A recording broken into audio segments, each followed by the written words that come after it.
Hello friends, बहुत बहुत welcome है आपका अपने यूट्यूब चैनल गुरुकुल कैपिटल में। जैसे कि हमने अपने लास्ट वीडियो में डीएलएड थर्ड सेमेस्टर के हिंदी के 29 ऑब्जेक्टिव टाइप क्वेश्चन कवर किए थे विद ट्रिक।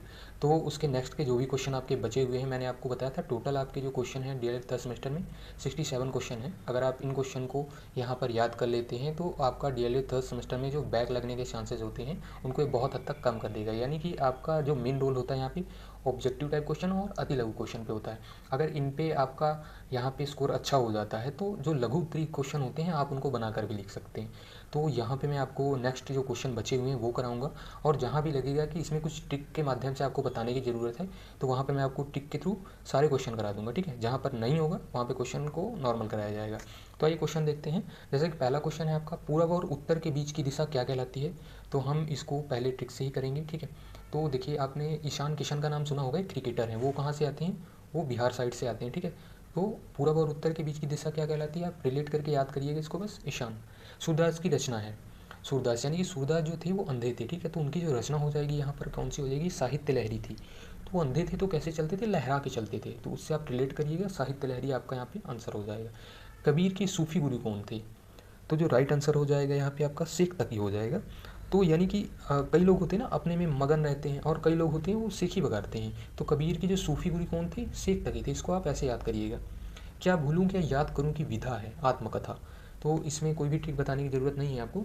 क्या भूलूं क्या याद करूं, तो आप ये याद रखिएगा कि लाइफ में क्या चीज़ें हमको भूलनी चाहिए, क्या याद करनी चाहिए, तो उससे रिलेट करके ऑटोबायोग्राफी आप यहाँ पे आंसर कर सकते हैं।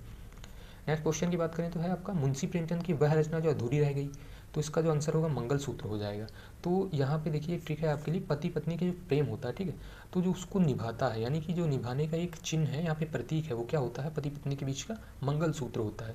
तो प्रेम से आप रिलेट करिएगा पति पत्नी को और आंसर करिएगा यहाँ पे मंगलसूत्र। ठीक है, ये आपको ट्रिक थोड़ा फनी जरूर लग सकती है, मगर आप अगर इसको रिलेट करके याद करेंगे तो ये क्वेश्चन आपको भूलने वाले नहीं है। ठीक है, घड़ी सा शब्द है, तो जो घड़ी साथ शब्द है आपका कौन सा है, शंकर शब्द है। तो आप इसको ऐसे रिलेट करिए, कहीं पे घड़ी लगी हुई है और शंकर नाम का कोई व्यक्ति है, आपने उससे टाइम पूछा, घड़ी साथ यानी शंकर शब्द, राइट आंसर आपका हो जाएगा। रसाल पर्यायवाची शब्द है, किसका है, आम का। तो रसाल यानी कि आम में क्या होता है, रस होता है, उससे रिलेट करके इजिली आप यहाँ पे आंसर कर सकते हैं। कबीरदास हिंदी भक्ति काव्य धारा के कवि थे। कौन सी काव्य धारा थी जिसके वो कवि थे, वो थी ज्ञानेश्वरी शाखा। तो इसका आंसर यही हो जाएगा। सूरदास की कृतियाँ हैं सूर सागर, सूर सारावली, साहित्य लहरी। तो इसका जो राइट आंसर हो जाएगा आपका उपरोक्त सभी हो जाएगा।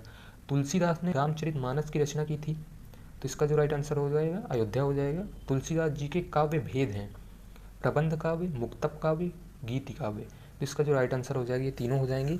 बिहारी जी का जन्म कब हुआ था, तो आप लोग यहाँ पे बताएंगे, सन 1603 जो हो जाएगा, इसका राइट आंसर हो जाएगा।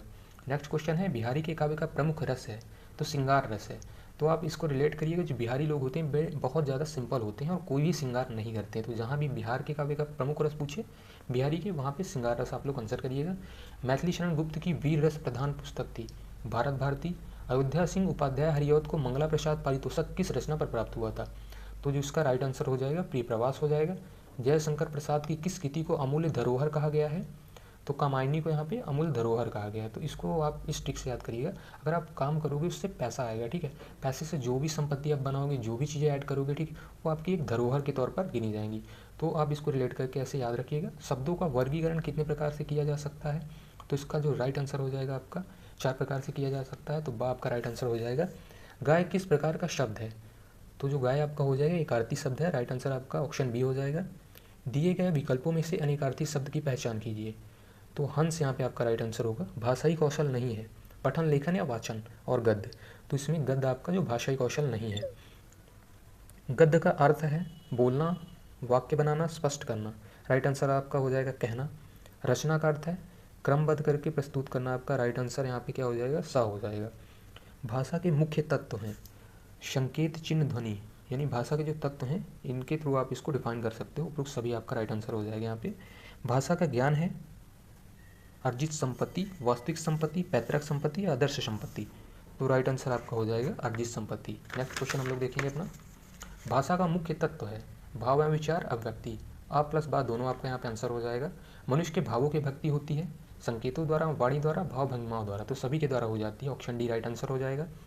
रचना का अर्थ है निर्माण, सजाना, नव सृष्टि। उपयुक्त सभी आपका यहाँ पे राइट आंसर हो जाएगा। मानव अपने भावों को ध्वन्यात्मक रूप से प्रकट करता है उसे मौखिक व्यक्ति कहते हैं। यह कथन किसका है?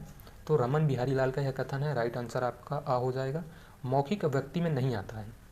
तो देखिए इन्होंने यहाँ पे आंसर जो है गलत दिया है। तो मौखिक व्यक्ति में आपका कौन कौन सा नहीं आता है?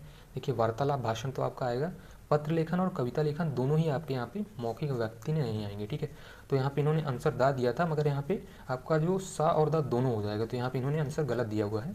नेक्स्ट क्वेश्चन करेंगे, मौखिक व्यक्ति की विशेषताएं हैं। शुद्ध उच्चारण, शुद्ध भाषा के व्यक्ति, सशक्त भाषा। तो राइट आंसर जो आपका हो जाएगा डी हो जाएगा। निम्नलिखित अभिव्यक्ति का उद्देश्य है। स्वतः लेखन में रुचि, श्रुति लेखन, शब्दकोश में वृद्धि। तो जो इसका आंसर हो जाएगा उपयुक्त सभी हो जाएगा। प्राथमिक स्तर पर बच्चों में भाषा विकास किया जाना चाहिए, वर्णमाला के द्वारा ही इनका विकास किया जाना चाहिए सबसे पहले। तो इसका जो राइट आंसर हो जाएगा आ हो जाएगा।